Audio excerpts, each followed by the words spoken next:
Shabbat Shalom. I didn't want you to get tired, so please be seated.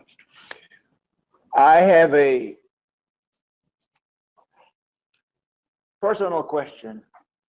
You don't have to answer it. How many of you shed a tear this week over the affairs of the world? We really need to be in a time of mourning. This can happen to any of us. But I often say, I don't want to die, but if I do, I pray that I will die in the worship of my God, or that I am doing something positive for His kingdom. I don't want to die playing sports or jumping from an airplane. You know, I don't know why people do this. They jump out of a very good, healthy airplane, but they jump out with parachutes. I mean, right? Something is wrong. We live in a very, very sad time, and I'll tell you why it's so sad. Because we go to school, we come out with some kind of degrees, and we think we're so smart. We're so smart. But we're not smart, because we did not learn our lesson. We didn't learn the lesson. We repeat the same thing that our forefathers did. We repeat the same sins of Adam and Chaya. Maybe I don't speak for you all, but I speak for me. When one goes through the difficulties of life, one should ask himself, okay, why am I going through financial, emotional, spiritual, marital problems? Is it a test, or is it a punishment? I don't know if you ever ask yourself that, but I do. I have always, as a child, I've always wanted to know, am I walking with God or am I walking against God? And going through what I'm going with my family, I ask God, is this a test or is it? So often people tell me, especially people who are educated in the Torah, they come and say, well, God will never punish you. That God will never punish you. He may test you, but He will never punish you. So God made a mistake in the days of Noah when He punished 3.5 billion people. He made a mistake when He sent the Babylonians against Israel, the Romans against Israel, when He's going through the pogroms and the Inquisition. So God has made mistakes. And even now, when Israel went to, right after Sukkot and right before Yom Shabbat, before the Sabbath, they went to party and they had a musical and they put a Buddha statue. So God made a mistake there too. I believe God does punish for our own good. That's my opinion only. It doesn't have to be yours. One of the first things that Ryan told me before he left was how sad he is that we have now resumed our Wednesday night services here, because we had actually a lot of people on Wednesday. And I said, because the people come from so far, most of you come almost an hour, maybe even more, to come here during the week. I said, but I'm putting that on you. I said, I want you to resume the Wednesday night. It doesn't have to be just me, because God speaks through all of us when we open up our minds. And so He did. And I do not know because of my situation, I did not log on. But I pray for those of you who do. And for those of you who don't, I want to encourage you to encourage him to do what is right. We're not that strong in our faith, folks. We're not that strong to where once a week we can meet here for an hour and that's it. No, we need to meet at least twice to charge our batteries. We need to charge our batteries on Wednesday, the day that we have chosen to worship. And so I know you cannot drive over there, as you could not drive over here, but you can get online to encourage him. And Chad, who used to do this in Scottsdale, has joined with Ryan.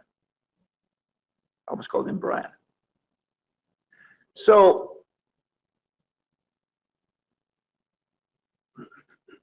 don't throw the book on somebody else.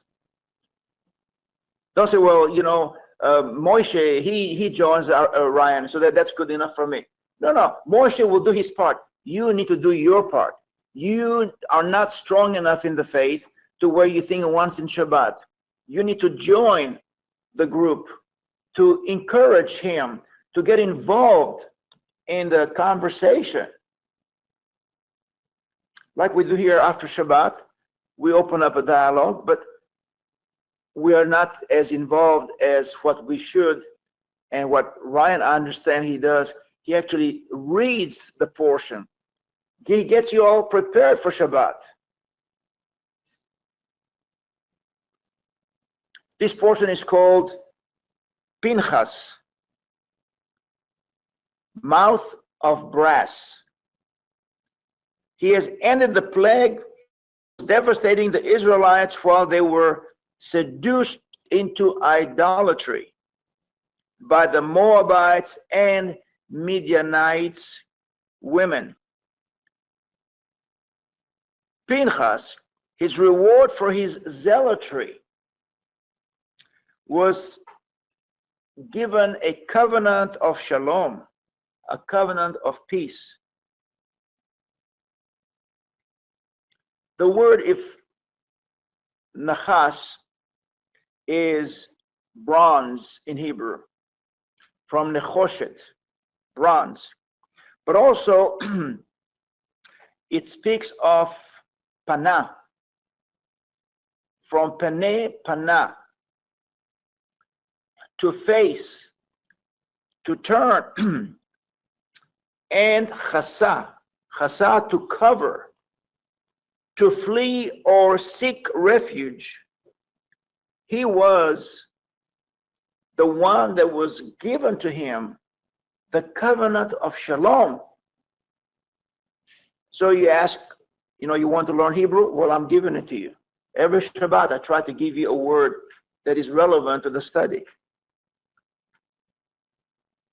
Pinchas, the mouth of brass.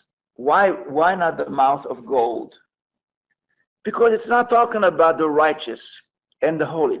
It talks about the poor man's gold is brass. Brass.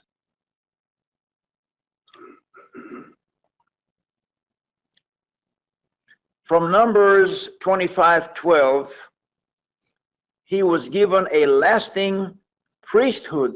Think about that. Even when the temple was destroyed, Pinchas, the Levite, has a continual covenant with God as a lasting priesthood. Yes, maybe the man died and he's gone, but his legacy continues through Yeshua.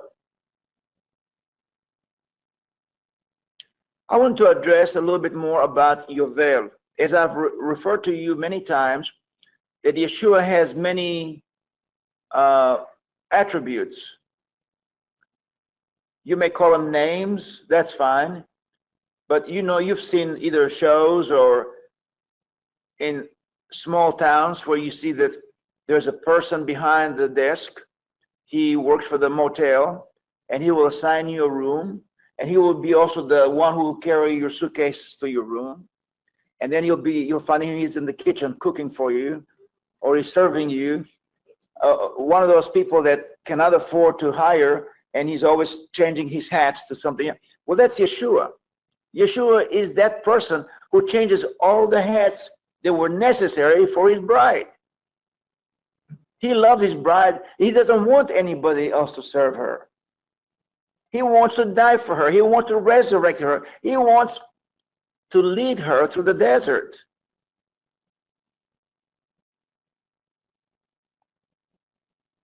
So, Yovel is one of his attributes. It can refer to a stream of water also. Based on Jeremiah, can I write?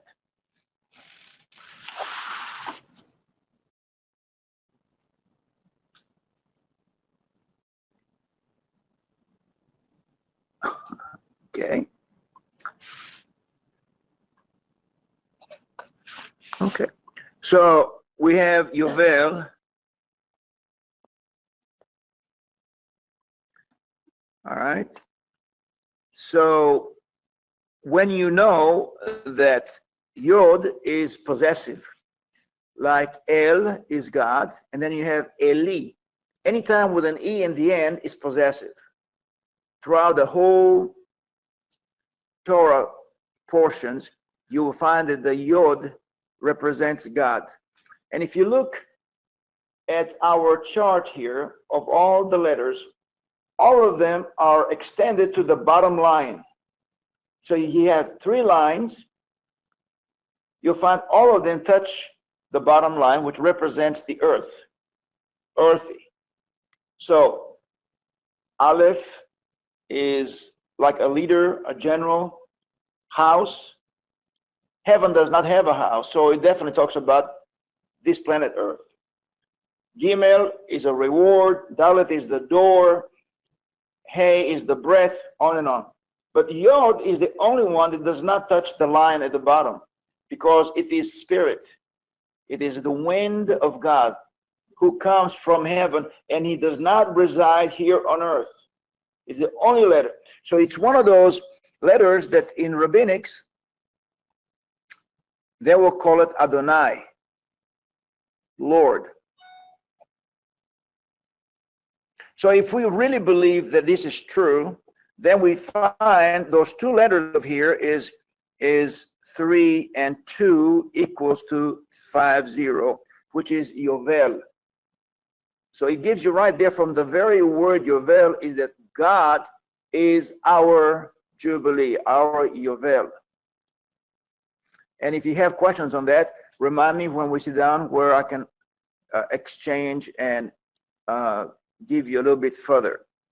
So you have Bet is 2 or 20, and then Lamed is 30 or 3 for 5 or 50. Zeros don't count in the Bible. There's no such thing as God created the first zero. He never did anything on zero. I used to have this conversation with my dentist at one time who said, we're in the year 0. I said, there's no such thing as 0. Just because you think it's 0, it's still a continuation, because only in the Hebrew Bible you have 5,700 and such. In the pagan calendar, you have BC and AD. Well, time does not stop for you. Time continues.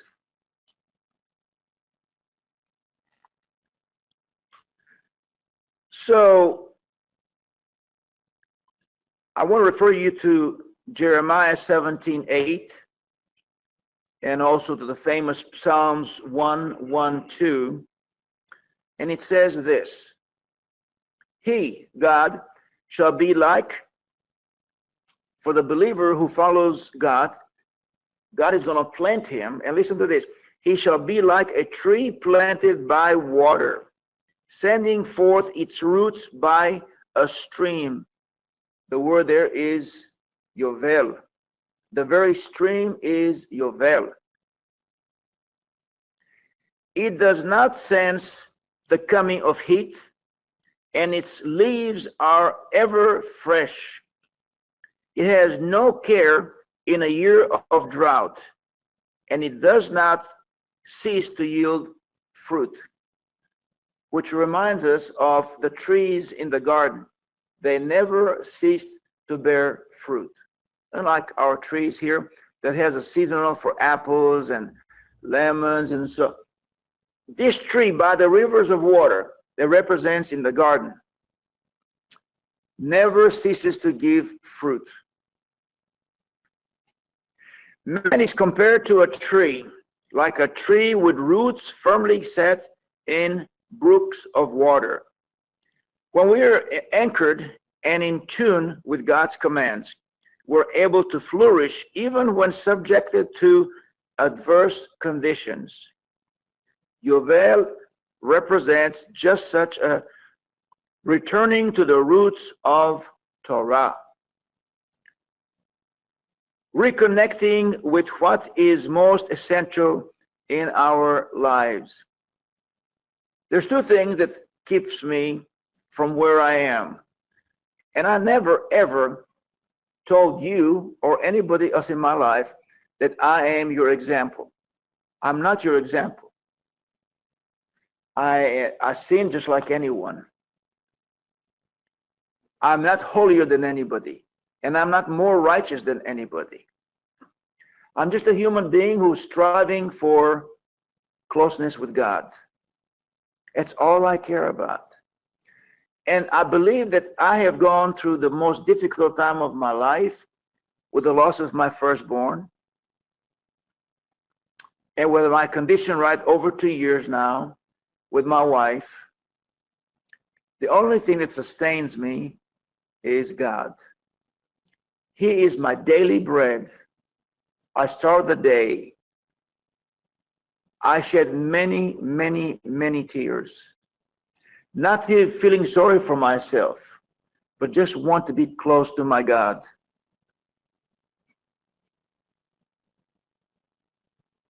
I want to be one of those trees planted by the rivers of water. And I think I can be. If I can just be planted in Torah, then my roots will go deep. And when the strong winds come, they cannot move me. Many of the trees, they have taken down by different tsunamis and such, is because their roots were not deep. So I really believe that what sustains me on a daily basis, it does not mean that life is not difficult for me. It does not mean that sadness comes upon me and just I can't breathe. But it sustains me on a daily basis. And the second thing that sustains me is you. You. All of you have your own baggage. I'm not the only one. I mean, I wish I was. That would be wonderful if I know that none of you have any difficulties in your life. But we all have it. And yet, you come here Shabbat after Shabbat.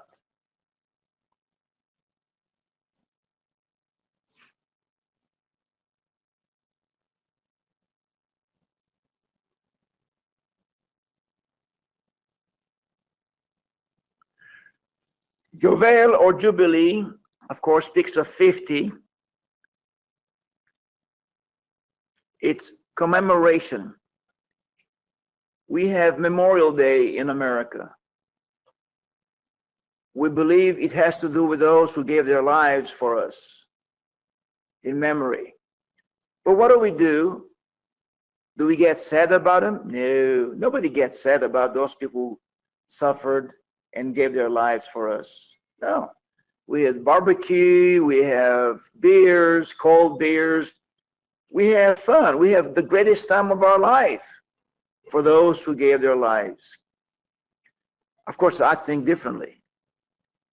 I think we shouldn't be sad. We should shed a tear for those who died so I wouldn't have to die.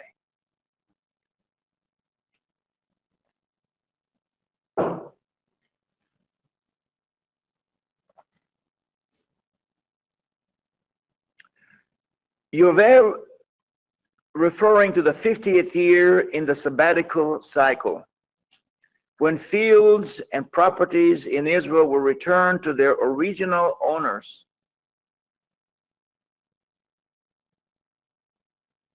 And they had to return their servants to their families. And they were granted total freedom, just as Israel is physically, against all odds, returned to their God-given promised land that was given to them as a promise to Abraham, Itzhak, and Yaakov. But not only that, he has returned three things. Help me out. What are the three things that God has given back? Surely somebody knows. The land, the language,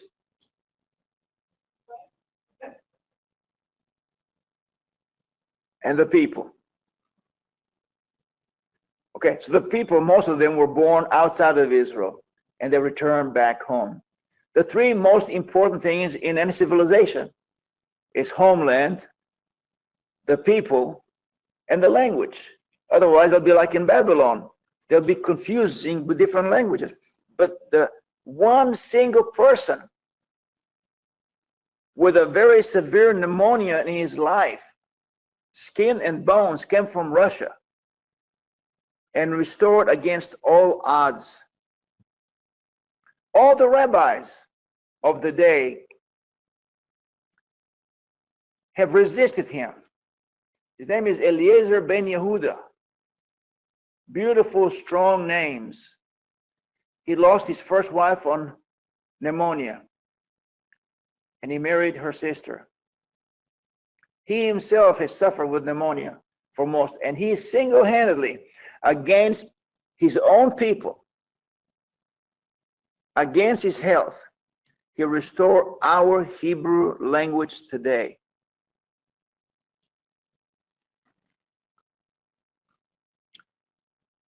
Yovel expresses the idea that at 50, things return to their original state. 50 is thus a comprehensive reset button, rebooting the system for a fresh start. What is so sad for me? So sad is that Israel was kicked out by God to the Babylonians. They were kicked out by the Romans. You would think these people, who God has called them to be stiff-necked, would have learned the lesson. And most of the society in Israel, out of the 6-7 million Jews, they don't worship Shabbat. They don't return back to their roots. They do not uphold and advertise the covenants of God. They go on the beach on Shabbat. They drink their beer. They get their tan. So for the same people who refuse to give their tithes to the Lord are the same people who rob God's day of rest, because he commanded them to assemble. Not only Ryan, but many people have told me, we watch you online, but it's not the same. It's not the same when we get to come over there and give a hug and look at people in the eye. It's not the same. And we're just a few. There's not many of us.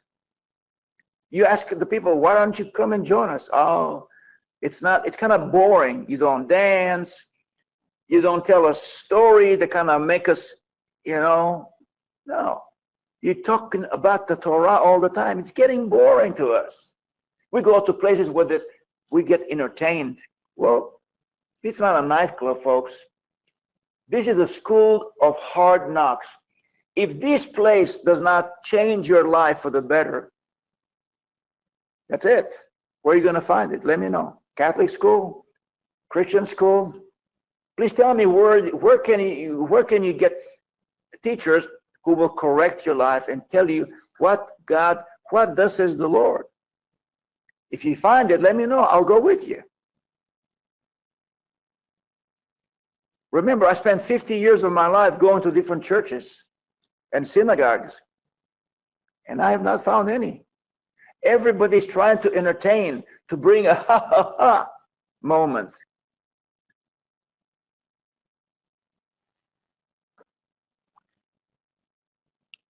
Yovel represents a returning to Bereshit, the time when man lived in shalom, in peace, no fear, no sweat, no pain, and no labor for their food.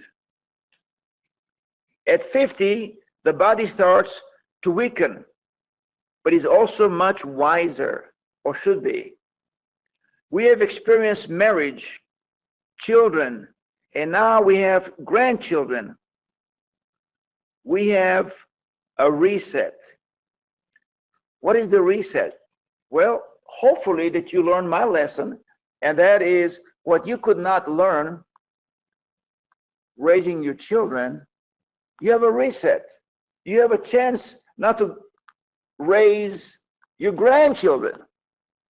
And obviously you will give your grandchildren more than what you were able to give to your children. Because nobody has written a manual about raising children. Have you found one? The only thing that I found about raising children is the Torah. When my children would say, Dad, when we lived in Israel, everybody pierced their ears. They can, you can't. The Bible commands us no piercings. But Dad, I don't care what I'll tell you what God says. Who are you going to listen to, God or they? I'm not sure who they are. Because more of them serve the devil than those who serve God. But Rabbi, you've been doing this for 65 years, and look, there's barely 20 people. 20 people. Well, we did good. Yeshua only had 11. And I'm not the son of the living God. I am earthly son of man. So we have 20. We did good. He says, many are called, but few will choose. Many are called. You know, I do not know if I still have it because I've been too busy caring for my family. But my Torah portions that I teach here has gone to 270 countries around the world. 270 countries that every Shabbat they hear my message. Not one country, not one person has sent me one penny to help us keep the doors open. Not one. But I get a compliment. Oh, your message, Rabbi Levy, your message. Wow. So I took my message compliments to my water company. And I said, I have compliments here, you know, I want to pay. No, compliments are good, but you got to give us money. I went to the electric company. Same thing. Nobody wants to accept my compliments for paying my bills. They all want money. So people think great compliments and they'll take care of all your needs at Beidor. It does not. It does not.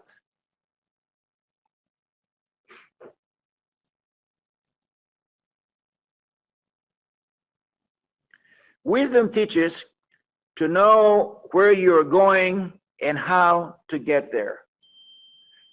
Just because you're going to go to Alaska or to the redwood forest, that's good. That's where you want to go. But how are you going to make it there? A wise man will say, I know where I want to go, but I also know how to get there. Whether it's going to be a train, a plane, a car, or a horse. But you got to have a means to get there. The means that work for me into where I'm going is the Torah and only the Torah and nothing else. until people get tired of me saying Torah, Torah, Torah. Actually, the very first movie, my wife took me to the movie Torah, Torah, Torah, and I said, wow, my wife comes from a Baptist background. She loves me so much. She knows I'm a man of the Bible. And she's going to tell me about there's a movie coming, Torah. I said, yeah, let's go. And I fell asleep. It was all in Japanese. No action. It was talk from the beginning for the last 5 minutes. It was the planes coming down to Pearl Harbor. And there was Torah, which means in Japanese, attack, attack, attack. It's okay, Bubale, I still love you. No, it's not your fault. It's not your fault, Bubale. I was so eager about the holiness of Torah that I said, I gotta go see it.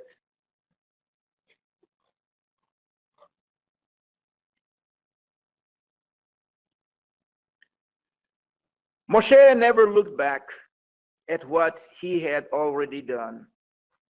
Instead, he looked ahead.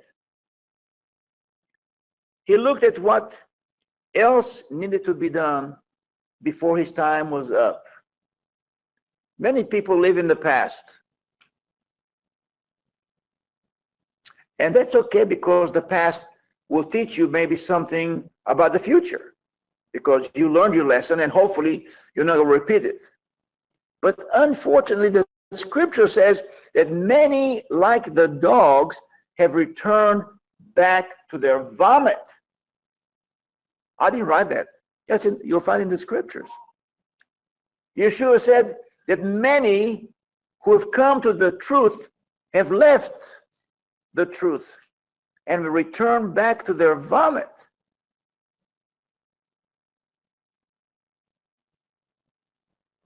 I mean, to me, the vomit is no good. It's cold. No good. It smells bad. I want to go where the fresh manna is.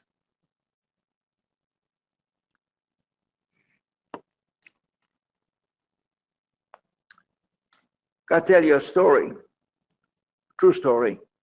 There was a famous rabbi in Poland, and the people loved him. They'd do anything for him. Once a year, his grandson would come from the big city and visit his grandpa for 3 weeks. So the grandpa would ask him, what do you learn? What are you studying? What do you like to do? He told him, he said, oh, by the way, we need water. Get a bucket of coal. We bring the coal inside for the winter, for the fire. Go get the coal bucket and go to the river and bring some water. So the kid is 11 years old. He goes there, he brings water, but he finds out that the bottom of the bucket is full of holes. So by the time he gets halfway, there's no water. He comes to his grandpa and says, Grandpa, there's holes. It doesn't hold. He said, well, maybe you're going too slow. Go to the river, bring me some water, and maybe you should go a little faster. He went there. He made it almost to the door, and it's empty again. Grandpa, I walked fast. He said, well, maybe you should run. Goes again. Runs, and it's empty. Grandpa, it's a waste of time. He said, well, maybe it's a waste of time for bringing the water, but what did you see in the bucket? When you took the bucket, it was black from the coal. And what is the bucket now? It's shiny. All the coal has been removed from back and forth with the water. Now we have a nice, shining bucket. That's what it's all about. We're all vessels of coal. Sin will make us dark. But the Torah may make us holes in our life where we think we cannot hold any liquid. But what it will do, it will cleanse you from the inside out.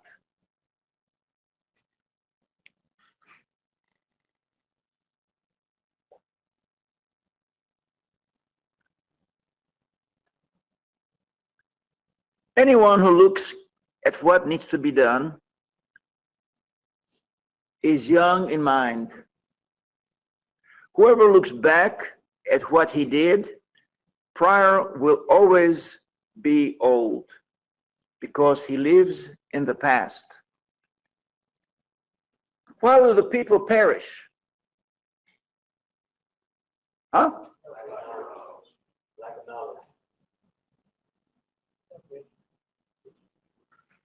No vision. My people perish for no vision. When there is no vision, the people will perish.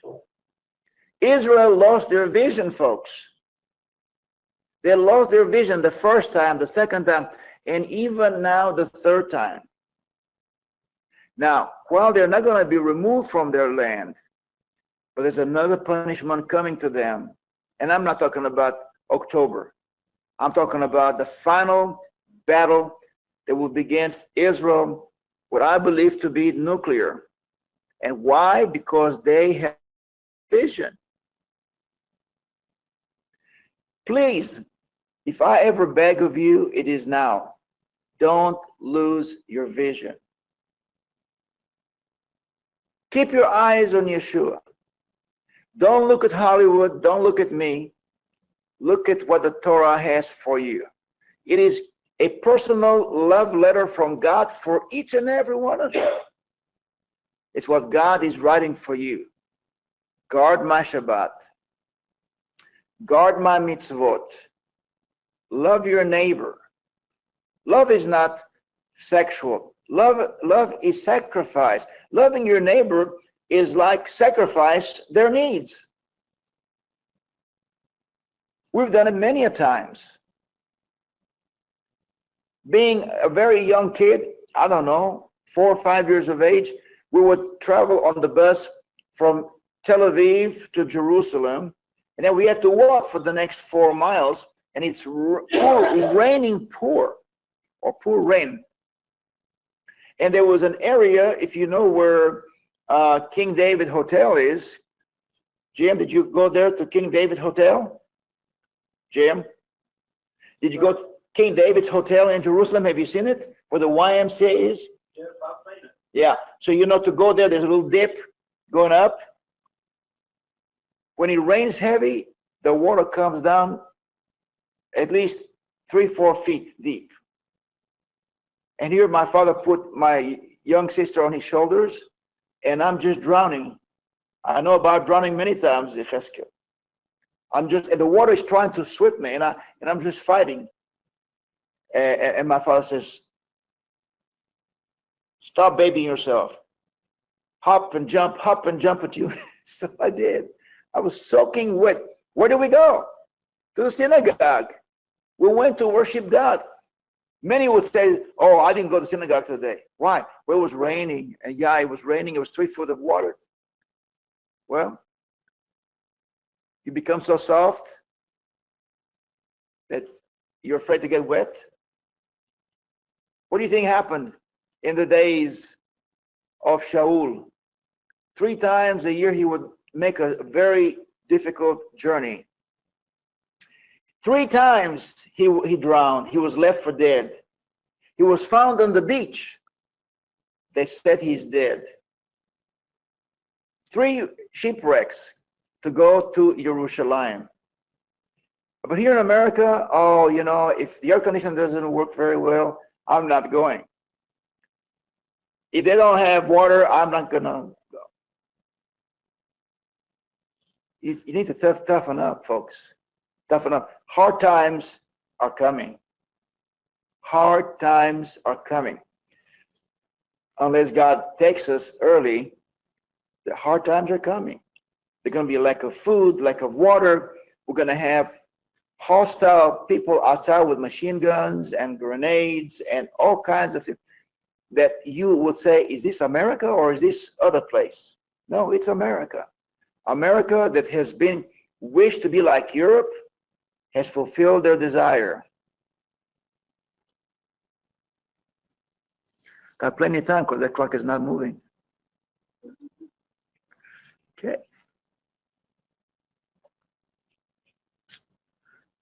The church has taught us to retreat. Where are you going? The church is going for a retreat. When I came from Israel, what retreat for the church? Well, I never learned that. When I was in the military, that word never existed. It's always kadima. Kadima. Our officers, colonels, captains, sergeants, they only had one word, kadima. And they showed by example. They didn't say, go. We lost more officers in Israeli wars than any soldiers. And you know, to make an officer in the Israeli army takes a lot of money and a lot of time. To be a colonel, I don't know how long it takes to be here, but in Israel, you must have at least 10 years seniority in different schooling and combats to become a colonel. And we lost more officers in our engagements with our enemies. One word we learned, kadima, forward.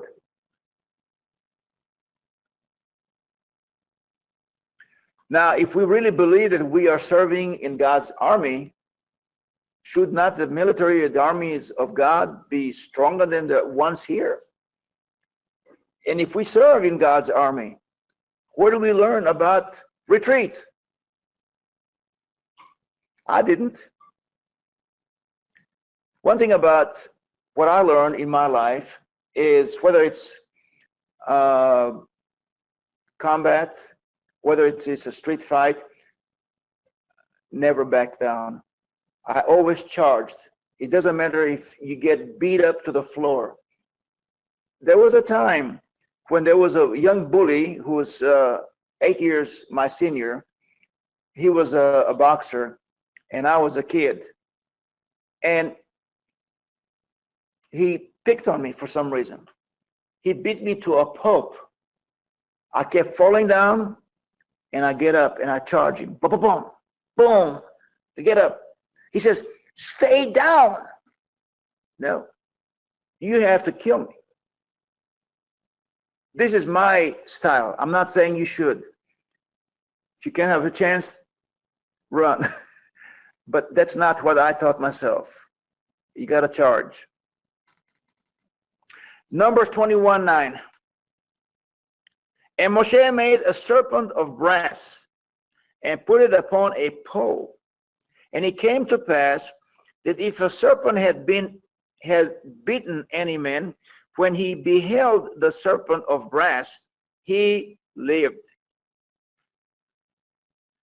A forming of a banner of sort to which the bitten people could look up to be healed if they did not look up to the brassy serpent, they died.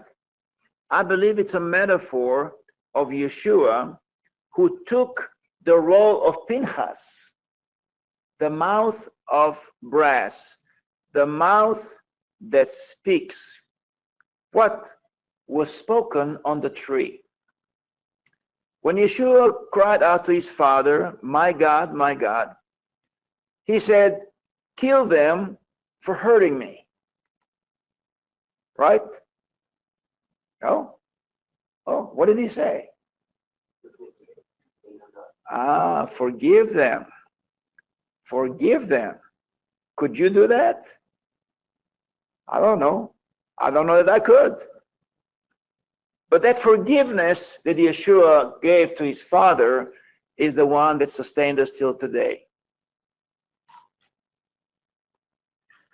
Both Moshe and Yeshua were lifted up. Moshe went up the mountain with his staff, and Yeshua was lifted up on his staff. The cross was Yeshua's staff, the very staff of leadership. He ended up hanging on it.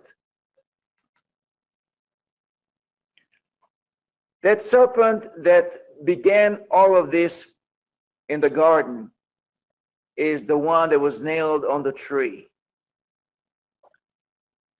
The mouth that speaks. That's what Pinchas is. The mouth that speaks. The mouth of brass. That serpent spoke and brought forth sin to the world. Yeshua on the tree, Eli, Eli. He's not addressing his father as a father. He doesn't call him daddy, daddy, but he addresses him even though he's the son. He calls him my God.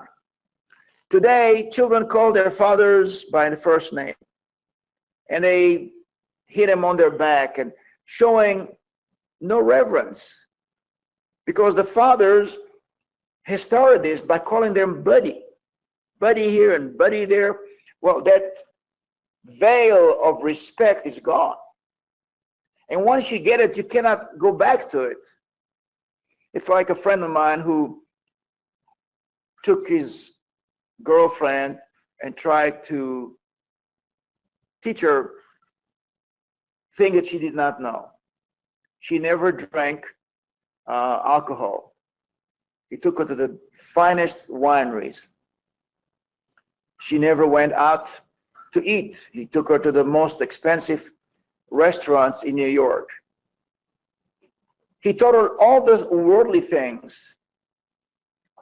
And then when I got to meet with him and I got to teach him, he said, Rabbi, you set the stage before you married your wife. You told her who you were and what you were expecting from her. I did just the opposite. I didn't set the stage. I just lured her into worldly things. And now they're divorced. Now, after 35 years, they're divorced.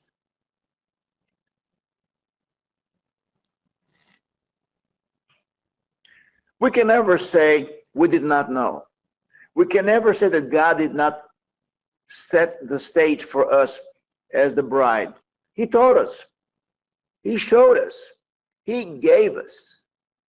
Every time we enter into a Hebrew home, we have the mezuzah to remind us, hear Israel, the Lord God is one. There's only one God. Even Yeshua said, Eli, my God. He didn't try to show himself to be equal to his father. He already knew that my father will always be here and I will always be his son.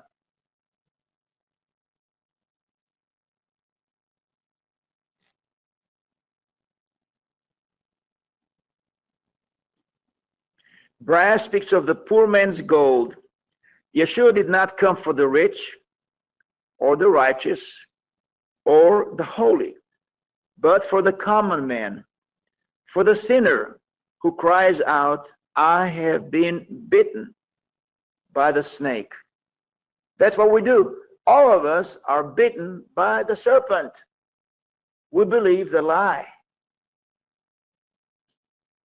And we are crying out like the sinners, please save me. People tell me, God does not punish for sin. God is love. Well, if your son was playing with the electric socket with a nail, would you encourage him to bring a longer nail? Or would you tell him, don't do it? And what happens after the second or third time? You let him do it again and he dies?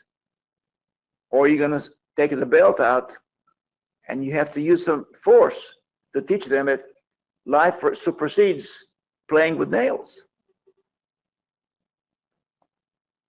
The very Torah that brought sin and death to man is also the very Torah that brings forth cure and salvation to man. The very serpent's venom that brought forth death is also the venom that will bring us salvation in and through Yeshua. The cure for snake bite is snake venom. That's what we do. Numbers 27:12. The Lord said to Moshe, go up into this mountain of Avarim and see the land that I have given to the people of Israel. When you have seen it, you also shall be gathered to your people, as your brother Aaron said. Aaron was. Wow. I don't know about you, but I think if I get to speak to God face to face, and all that I have done for him, everything he told me I did. And my reward now is going to take me up on a mountain in front of everybody and take my life. How would you react? What is the reward for all that you have done? Your life was not easy. You left Zipporah and the two sons away from them. You were in Egypt trying to survive with Pharaoh. You brought a whole nation out.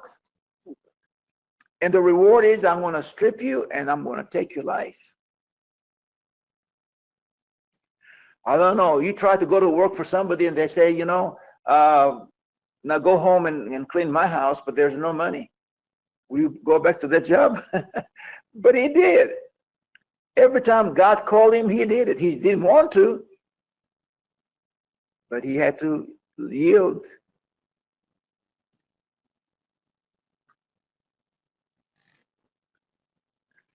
God is foretelling Moshe about his death and that of Aaron. But why here? Why in this place? There's still a whole book after that. There's a whole book of Deuteronomy. Why didn't he put that towards the end of the book? So we can read it, so we can study it. But he gave us in this book of Numbers about Moshe's demise. But yes, it does mention in Deuteronomy also. But why tell us here and now? When we read in Bereshit, the story of creation, we find the first chapter talks about the beginning and the end of creation of heaven and earth. But then in chapter 2, it starts a different beginning all over again. Maybe it's another place. We find a different style and details of creation that the Torah does many times. Instead of recording chronologically the stories, it looks for other similar stories to validate and to amplify the stories. The Torah is more concerned about amplifying the story and keeping them together as if to demonstrate the power of unity and harmony rather than recording it chronologically. Any book that you read will have a beginning and an end. Chronologically, it'll tell you what happened. The person was born, he lived, and died. But not in the Torah. The Torah does not have a chronological order. It is more about bringing subjects together as united force.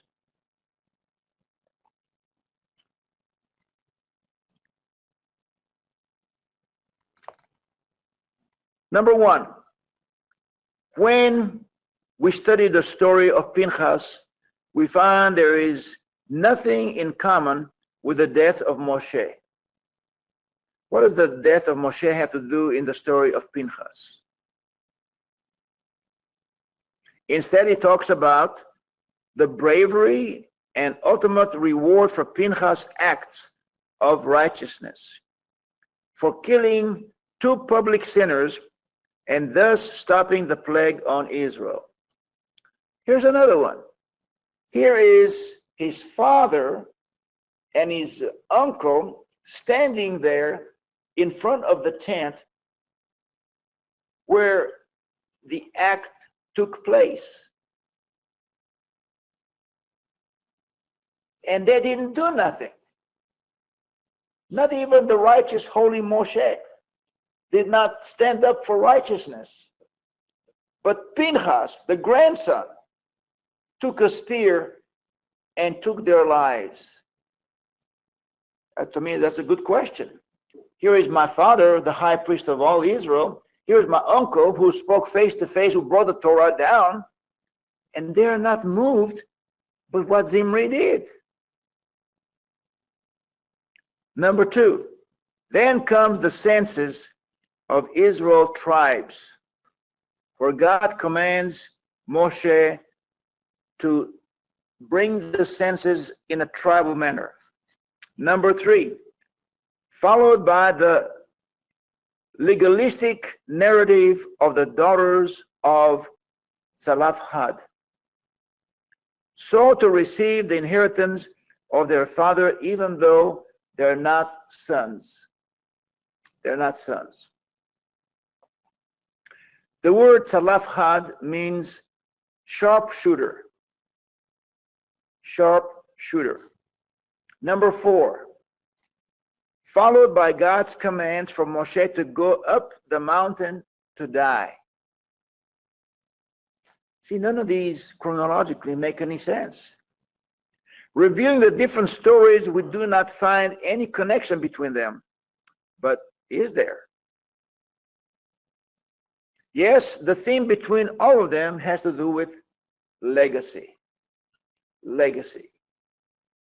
What legacy are you going to leave behind? Whether God takes your life or whether he comes back, what kind of legacy do you think you have?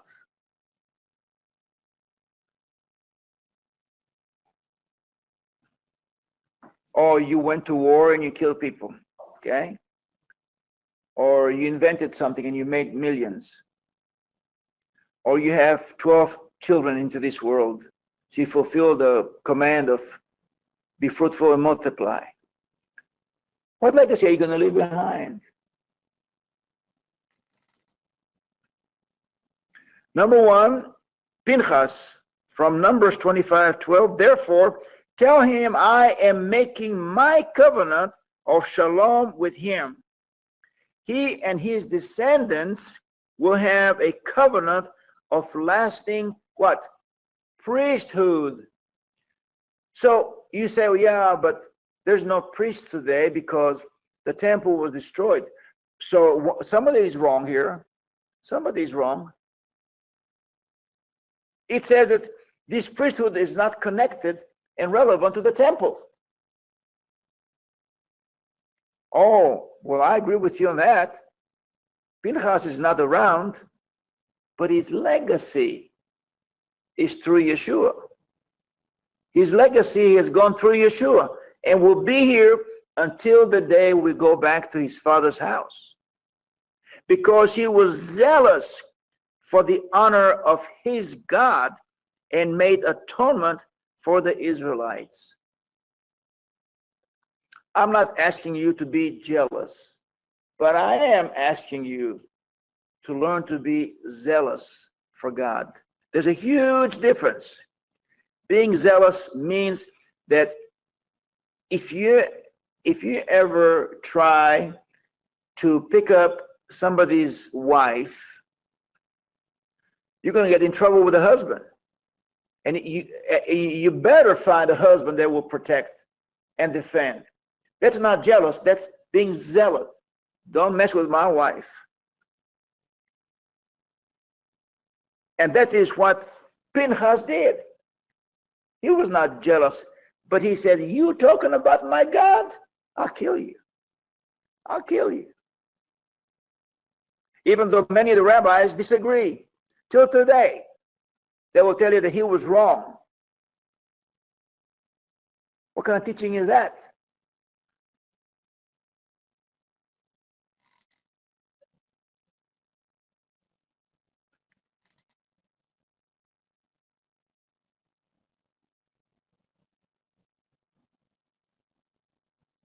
Number 2, going back to the census.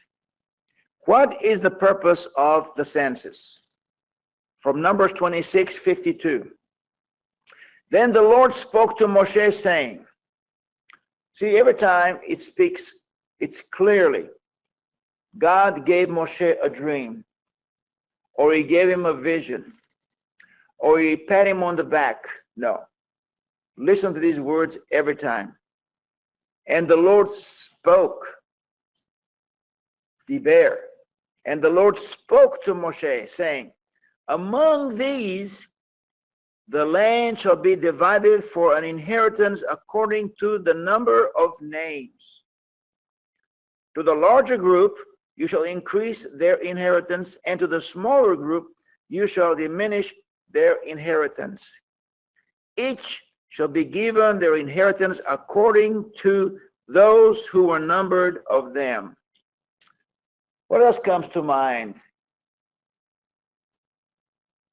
I'm afraid that nobody will remember. What is the relative?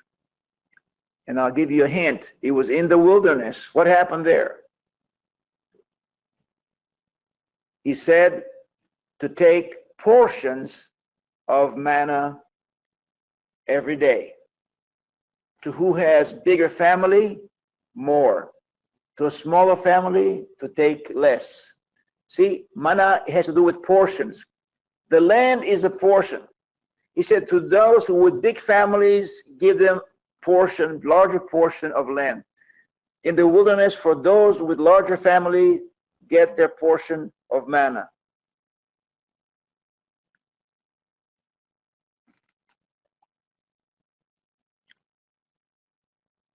Numbers 27, verse 3. Our father,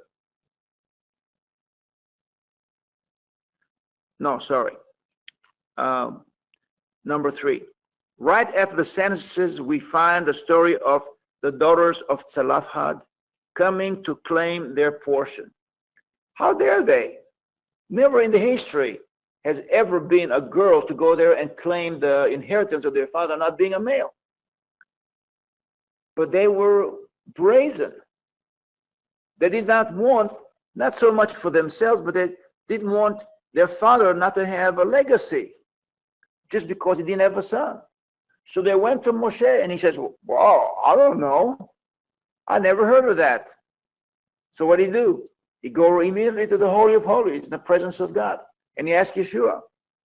And Yeshua told him, give them their portion. So Numbers 27:3, our father died in the wilderness.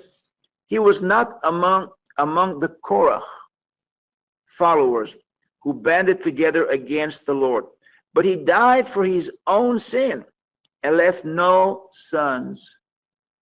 Why should our father's name disappear from his clan just because he had no sons? Give us property among our father's relatives. No sons, why should the name of our father be erased just because he had no sons? What a powerful statement from these women who normally have no rights in that culture. But notice Moshe did not respond with anger or haughtiness or mocking. Instead, he took the question very seriously. And as if to say, yes, I like to know myself. In order to do this, I got to go to God. I have to ask God, because it won't be in the Torah right now. I have to find it from God, from Yeshua himself. It was not about wealth or possession of land. It was about legacy, about being a part of the whole. God grants them, and Moshe declares to all Israel, if a man has no sons, the inheritance will go to the daughters, etc. In all 4 stories, Moshe is part of the story and part of the legacy, but not for himself. What he's doing here is leaving a legacy for the nation. The story of Pinchas Pinchas is Aaron's grandson. To pronouncing of Pinchas' eternal covenant establishes Aaron's legacy. So, if you were born in poverty and your father was he was just a person who moved people's homes when what do you call those who moved furniture and stuff, a mover. If you were poor and your father was a mover, that's all it's not a real profession, right? I mean, a mover is not a real profession. You don't have to get a degree, you don't have to go to college, but you earned honestly for your family. So, but the father said, I will work extra to send you to college. And so the son went and became a doctor. What does that happen? The legacy of the father is to the son. The father has paid and paved the way. Me, I am here today speaking to y'all, teaching y'all that what I do here is my father's legacy. He started it. He paved the road. And I'm building now. And my son will be my legacy. He'll continue building. He will never complete the building. None of us will. But Yeshua. You know, there's two types of stones that people don't teach you. The first one is the cornerstone. What is the next one? What? The capstone. Nobody teaches that. The capstone. If you find in the pyramids, the biggest stone is the capstone. Because without the capstone, you have three walls coming together with an opening. And when the rains come and they come heavy, it'll deplode, it will burst from the bottom out. Doesn't matter how big the rocks are. With the capstone, see, the cornerstone just gives you measurements of where to build the construction, the beginning of. But the capstone is the bigger importance. And what do you find in the book of Daniel? There's an image much bigger than Logan, much bigger than Goliath and his brother.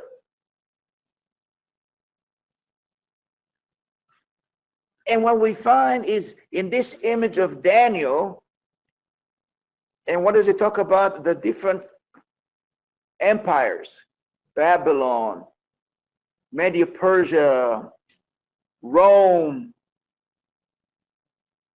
and then at the bottom are the miry clay. These are the miry clay speaks of there is no kings anymore. There's no empires with kings. We had the pharaohs and the Caesars and the Nimrods, but now at the end we don't really have kings, and even if they are, they're just an image. And we have superpowers today. We don't have just one.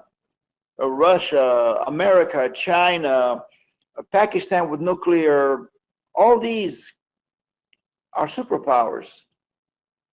But then something else happened. You remember what it was? A stone. A rock from heaven comes. And that's the capstone. And destroys the world. We need to learn from the book of Daniel. You cannot understand Revelation until you understand two books. What are they? Daniel and Ezekiel. These are very difficult books to understand unless God gives you the understanding.